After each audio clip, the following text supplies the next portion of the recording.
Hello, everyone. I am here with the amazing Rob Clarke from tinyBuild, who's very kindly agreed to do an interview with us. So, Rob, how's your day been? How's my day been? It's How's your been day been? interesting. I've been very busy. We've got two big things happening for the games that I work on at tinyBuild. And they're both happening in the same 2 week period, which is something that you shouldn't do. But we've ended up, yeah, just it's a busy part of the year for games, right? Like That sounds triple intense. triple A is busy, right? And so, but it's immovable. Like October happens, and then traditionally October happens, and everyone starts playing the big games. Except this year, October seemed to happen in August, didn't it? Because Baldur's Yeah, it Gate was came out, crazy. Baldur's Gate, and then of course Starfield. So it's just been sort of non-stop in the big boy zone, and us in the indie world have sort of been scrambling to sort of, oh, we've got a little period of time here after Starfield, but before October that we can actually be noticed. So yeah, I'm very busy, but I'm having a good time. Yeah, there seems to be a lot of indie launches coming in sort of the end of September. Lots of Yeah, stuff happening. yeah, yeah. Not just lots, but like high quality stuff coming out Mm. as well. Like the bar is getting raised so high for indie developers that that's both like great for players and challenging for publishers and developers. Got your work cut out for you. So, for our audience, I met Rob at Gamescom in Cologne. So, Rob, did you want to tell a bit more about the Gamescom experience? Because obviously, I was there as a consumer, but you were there as a Mm. publisher. So, what was it like meeting so many fans there? It's it is validating, I think is the best word for it, right? The I've always loved going to shows because you sit in your hole, especially these days, right? Be sitting out. This is me working from home. Most of us, tinyBuild is nearly entirely working from home. Always has been. The pandemic was not a part of this. We've always been a remote business, and you work with developers and you work with other people like in the industry, and it is very easy to forget that people enjoy video games, which sounds insane, right? But the more that you do it, the less time you have to play games. The irony of turning any hobby into a job, I think that happens, right? And Gamescom is just this time when you suddenly remember every year it's the same. You go and you meet people who are like super passionate, whether it's people that are talking to you about your games or whether it's just like I make a habit of like walking around the show, right?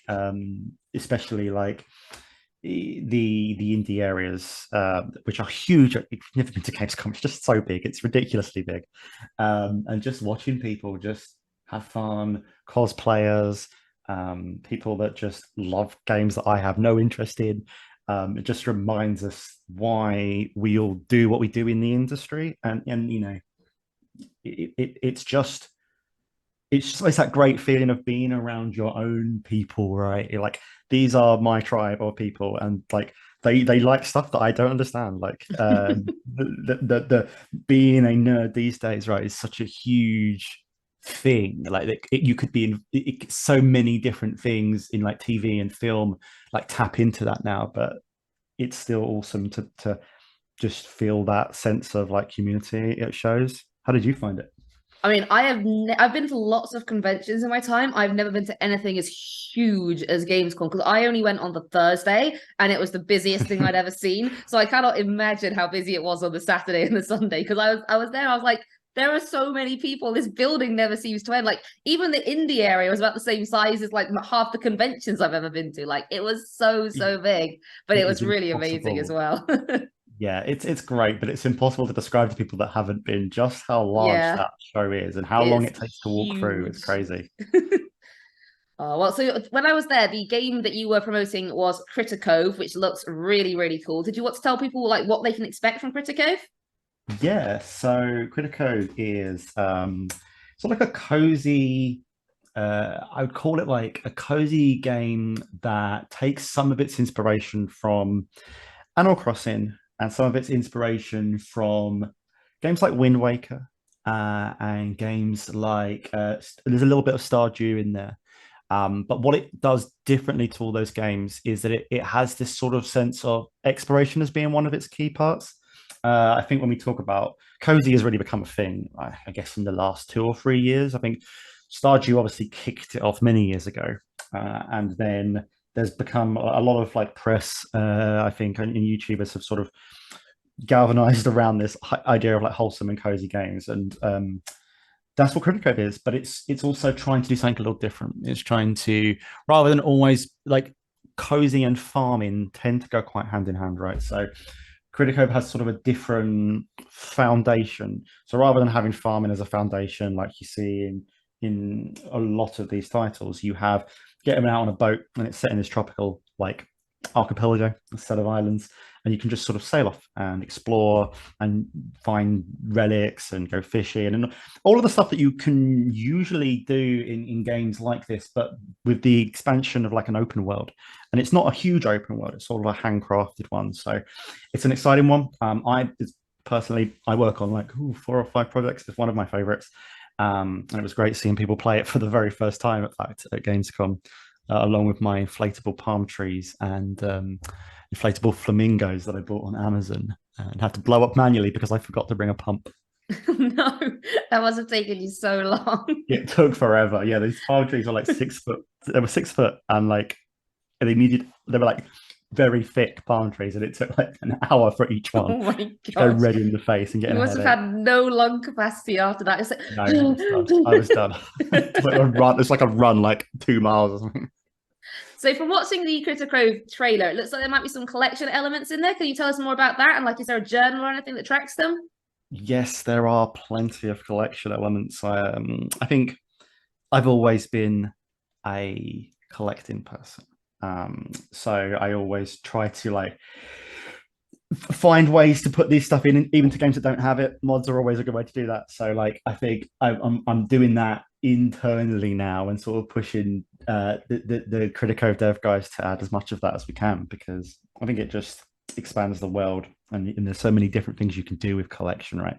So you have like the classic like fish collection, and you have collection of different photographs that you can take around the world, but you've also got relic collection, which is filling up the museum in the game, and different parts of the world sort of open up on doing that. But I think the most interesting like collection bit that we have is that you actually go and collect villagers to bring back to your town.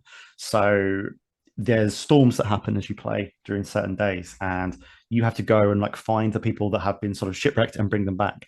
And those are randomly sort of, they're not randomly generated characters, but they're randomly generated when they appear, a bit like in Animal Crossing.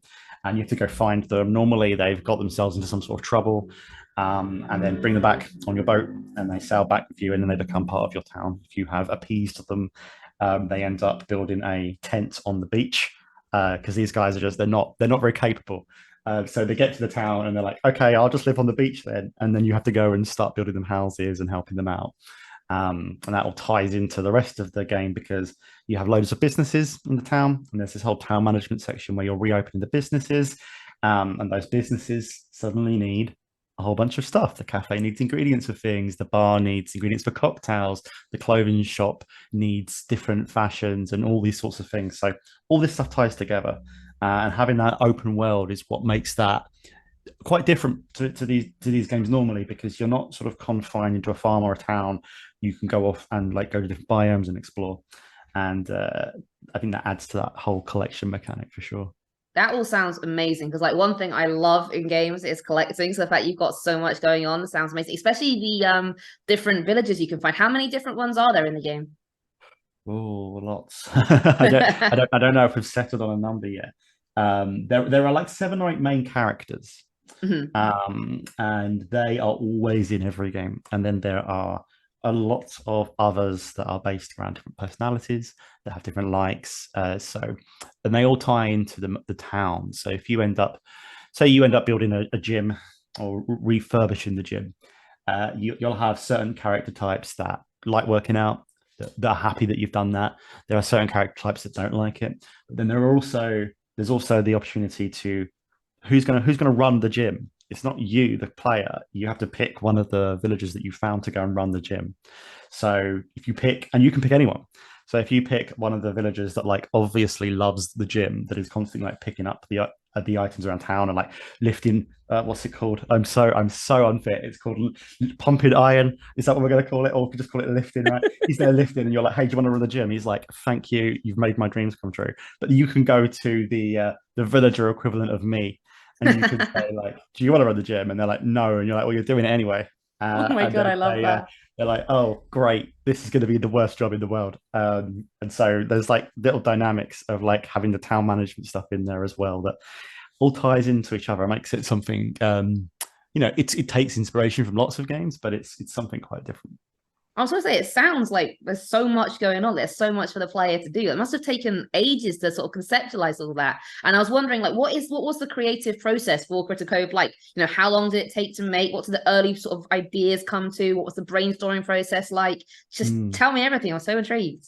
So the three guys, I should probably say, I'm the producer on the game, and the three founders of the studio are Eli, Christine, and Jason, and they have been working on this game for a long time.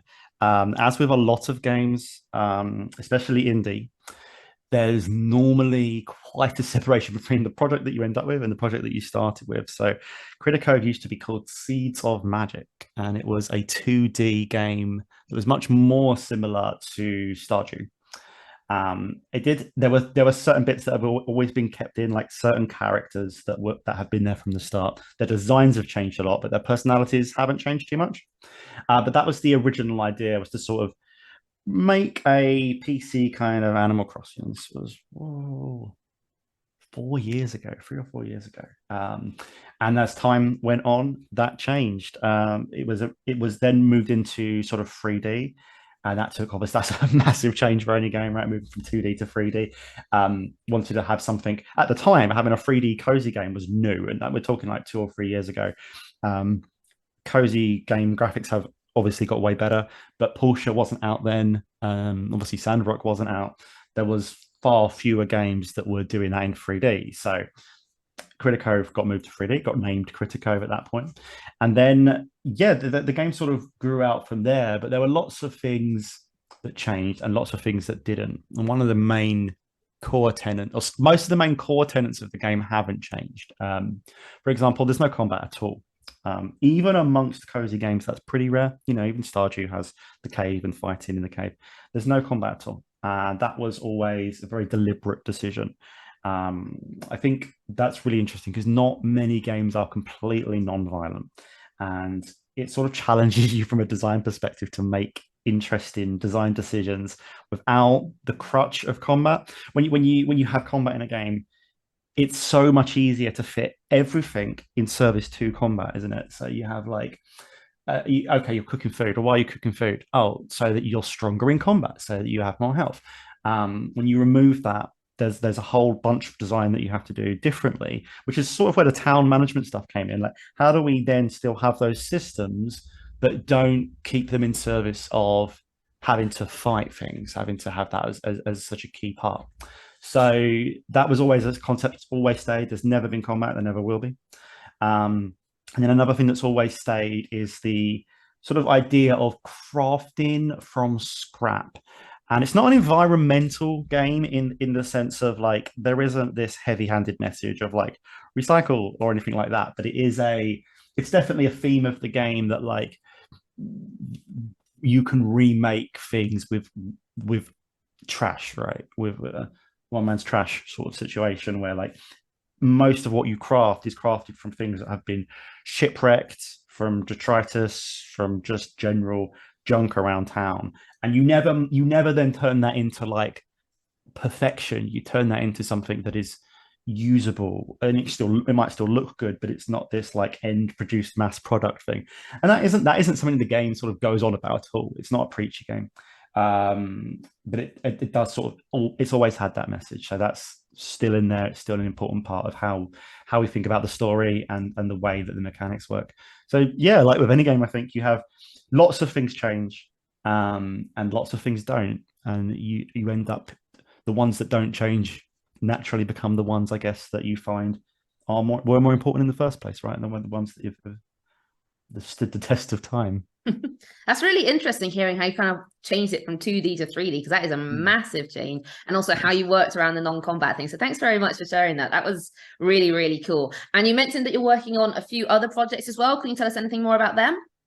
Yes, I'm working. I am the producer on another game called Kill It With Fire.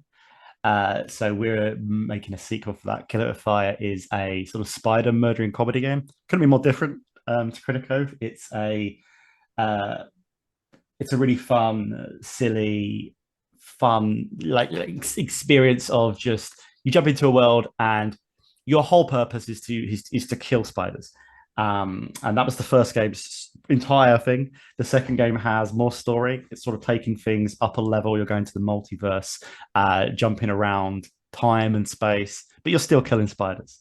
And there's a whole lot of parody and fun jokes that game has, which it's given it quite a unique feel. And there's like obviously so many different ways that you can kill spiders.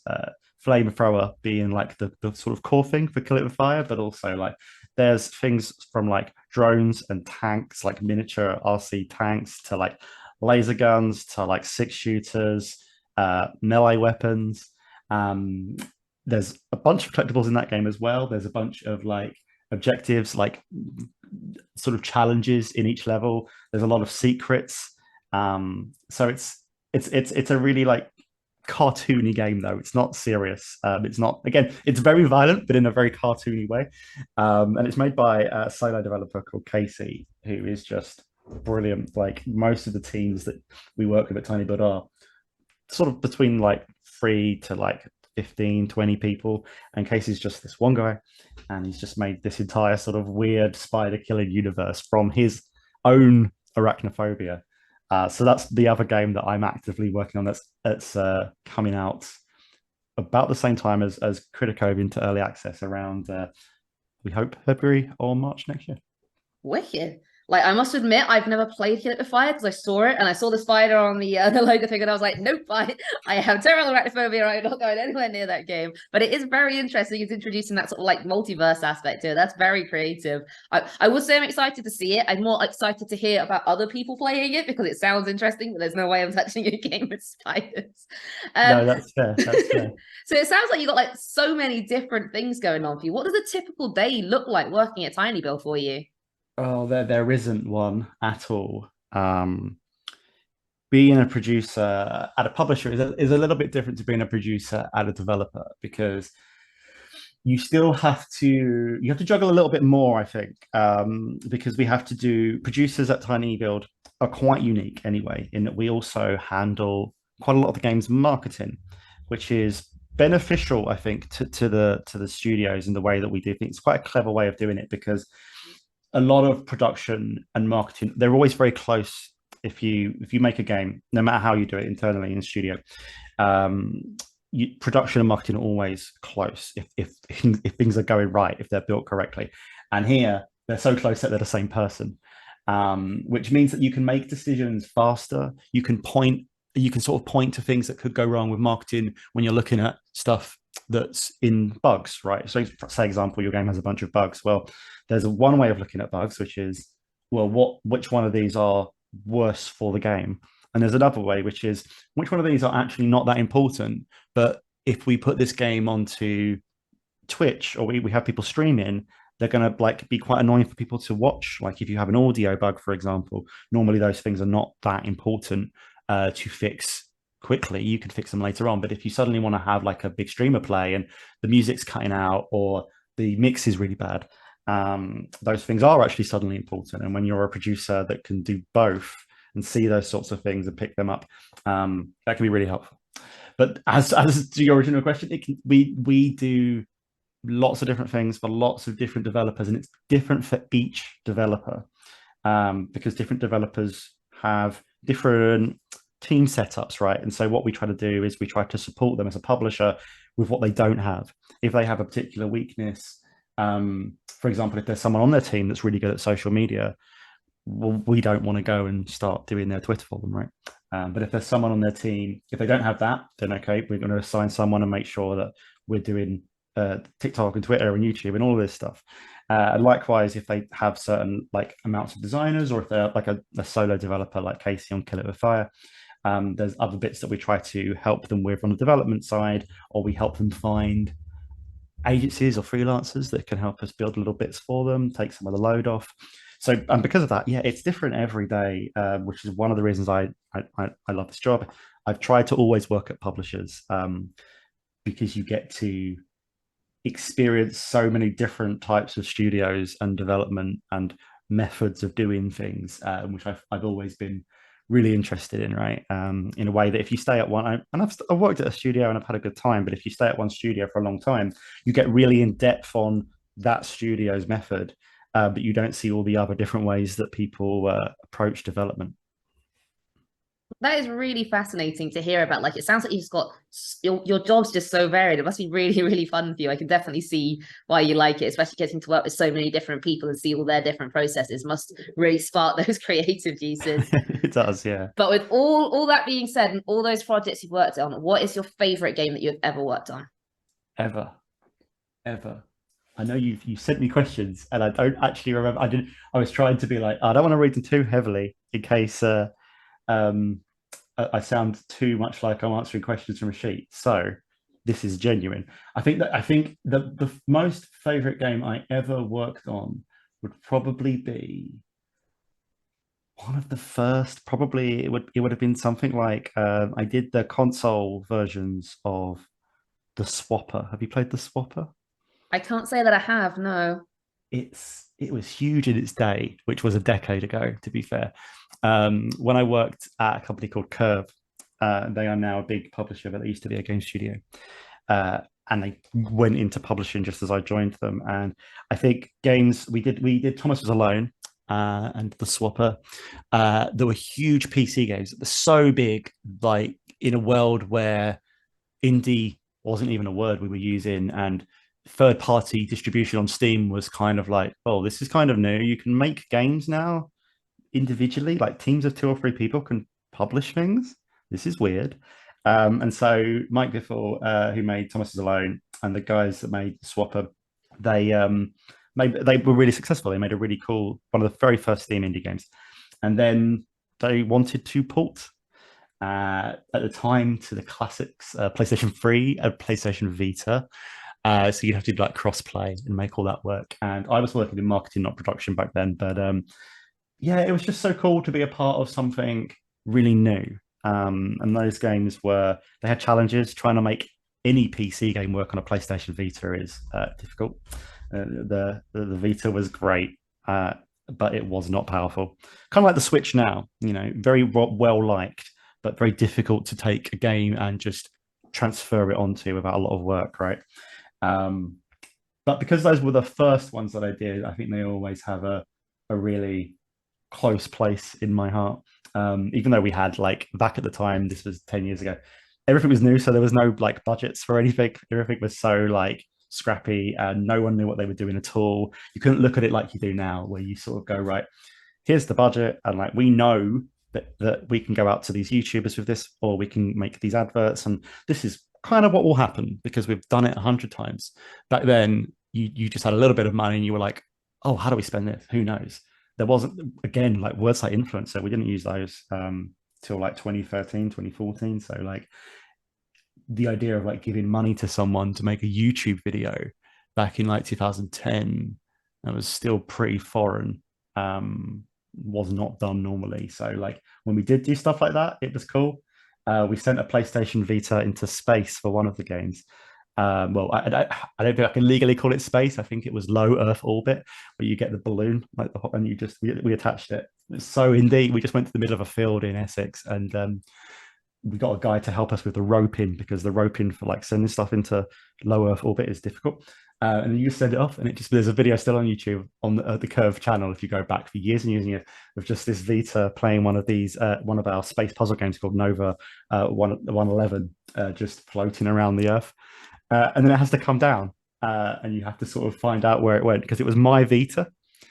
And I was like, oh, cool. I don't have any money, so I'll just use my Vita. And then it landed in a swamp. Oh no. I didn't know England had swamps. It does. They do in Norfolk. There was this massive like swamp area, and it managed didn't land in the water. It landed in a water about like knee high, um, in a tree about 30 foot high. Um, we got it remarkably. We got it down. Safely. Remarkably. Yeah, we were throwing stones at it. We got it down, and it still works. I don't know where it is. So you've got Um, essentially a space PS Vita. I don't know if anyone else did that. I mean, Um, I'd be surprised if they did. It's very yeah, I don't know unique. anyone else is mad enough, but like, if they did, then I guess it's not unique. But as far as I know, yeah, it's the only PlayStation Vita that I'm aware of that has been like in orbit. How did you So even come up with that idea? you just like, I guess when you start doing marketing work, you just end up, especially when you've got no money. These days, it's easy to be like, well, this money needs to go here, and it kind of can get a little bit prescriptive, right? Like the best way to spend money is to do this. When you have no money, um, what do you do? Well, you can do the normal stuff. You can reach out to the press. But I've always tried to have like one fun thing on every marketing thing that I've ever done. That was like, what's stupid? What can we do that sort of fits the game? And this was a space game, a little robot guy. It fits the game, and it's just going to be something the press will like look at and go, what? What did they do that for? I think it had been done before. I think Electronic Arts did it once, and I always remember there would be, I think it was with Mass Effect. Uh, their plan was weird. They were like dropping Mass Effect from the sky, or something where like you had to go and like find a copy of Mass Effect from the sky, and then one day one of the copies ended up in this like private property, and this was in England. It was like this farm, and the guy that these guys were like trying to get this copy of Mass Effect, and then this farmer went out with like a gun and was like, "You just probably get away from me." So all those weird ideas that marketing people have can go wrong. But that's part of the fun of the job, right? Is trying to get approval from people, from your boss, to go like, I want to send a Vita into space, and they go, that sounds stupid, and you go, it is stupid. Can I do it anyway? And certainly back in like 10 years ago, whenever it was new in indie, it was a bit easier to do those things and have fun and get away with it, I think. That sounds just absolutely crazy. That's brilliant. Though. I don't even know like where you'd begin with those ideas. I love it that you're thinking of like what can we do to make our game stand out. That sounds so much fun. Now, one thing that I've noticed from what you're saying is that you clearly love your job, and I was wondering what is it that you think makes indie games so special? I I just think we have more freedom. And in a way, the sad answer to this question is what makes indie games special is that AAA isn't.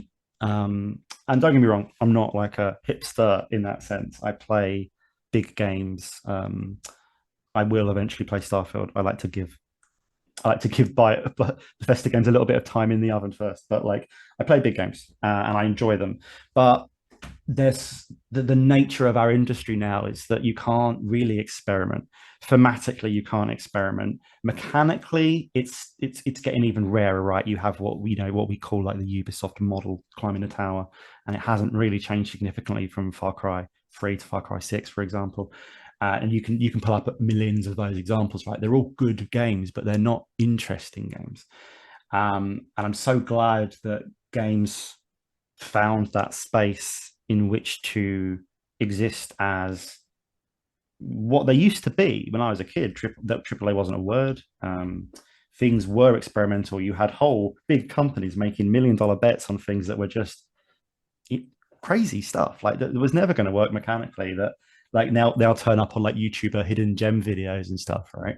Um, I'm so glad that didn't die and it just got transferred to indie where that space can exist. Like not just mechanically, but also there's so much space to make things for certain types of people, whether that's culture, like the horror games that are coming out of Asia are incredible, and they tap into such a whole different world that Western horror does, right? Um, like Indonesia and Thailand, like they have horror that is very different in both in the way that it works and also in the folklore that it's based on, right? You can't get that in AAA. So you get the culture. You also just get stories that you can't tell You can't tell on a mass market, not for any particular reason, right? But money, but capitalism. You can't make an LGBTQ game a AAA game. You can put pronouns in your AAA game. Cool. And that's something that we should be celebrating. But you certainly can't make a game which targets that audience too hard, because the reality of capitalism says that, like, if you target any audience too hard, you're going to miss the mass audience, which leads to a lot of games all feeling the same, doesn't it? But not in indie. So that's where I did work at Electronic Arts for a while on Titanfall, which was very cool, very fun. Um, but there's nothing like seeing games that try to really push the envelope mechanically or say something with their story. Um, and I just love that well, this is the most exciting medium to do that. We're still new comparatively to film, right? Film and music and TV, like, they have had many years on us, so it still feels like the frontier of entertainment. Yeah. It's changed a lot, but it's still very much weird and fun and different, and I just love that.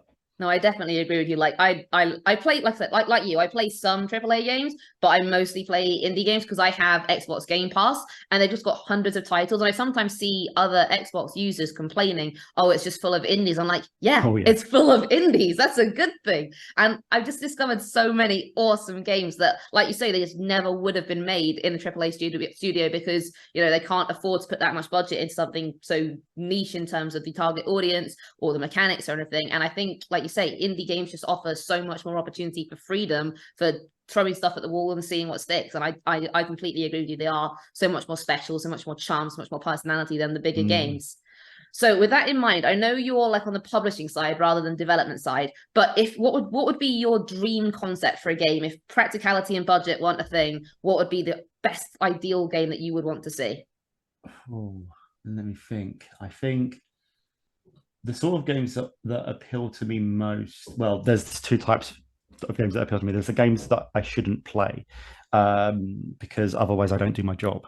Games like Factorio, and Crusader Kings. I'm sort of banned on playing those types of games unless I need to for work. And dread the day when I work on a game like that, because I don't think I'll ever leave my desk. But those sorts of games, they're already sort of perfect, I guess. There's actually a game that's quite niche these days, very niche these days, called Star Control. And Star Control 2, there's a remake of it called the Urquhart Masters. That's the sort of game that I would love to see take the design sensibilities of it and remade into a modern experience. Very hard to describe Star Control. It's almost like it's a space game. You travel around in your spaceship and you talk to aliens and you solve a mystery. But it's got this very dynamic feeling universe where there are these bad aliens, and the bad aliens slowly take over each star system as you play. And certain actions that you take sort of hold them back and stop them. And it's very dynamic. Space stuff has turned into, the Elite Dangerous, the Star Citizen, super high fidelity stuff. Or we have the RPGs, Starfield and Mass Effect, that are awesome. I would love to see someone retry a Star Control thing. And people have, and no one has got it yet. No one has got it right, I don't think. Where you have that really dynamic feeling simulated universe.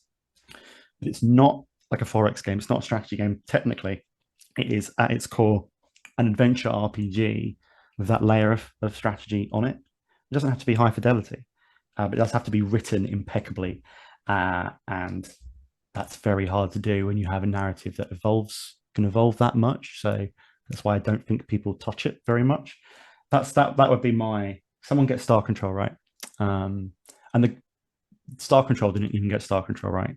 It was a slightly different team, but the Star Control 2 became Star Control 3, and Star Control 3 wasn't very good. A victim of like changing technology, I think, and trying to do too much with two small teams. But yeah, something like that. I always like to see old stuff reimagined with like the way that we now design. And I'm just a sucker for space, I suppose, and science fiction in general. I mean, I must admit, I've never played Star Control, but I love That's not seeing fun. your passion. I love seeing your passion about it. I mean, like this whole interview, you've really shown your passion for the job. It's very clear why you do this. So thank you so much for chatting with us today, Rob. It's been a really interesting interview. No worries. But yes, thank you very much to Rob. Thanks very much to our viewers. And yeah, I'll see you later. Bye bye.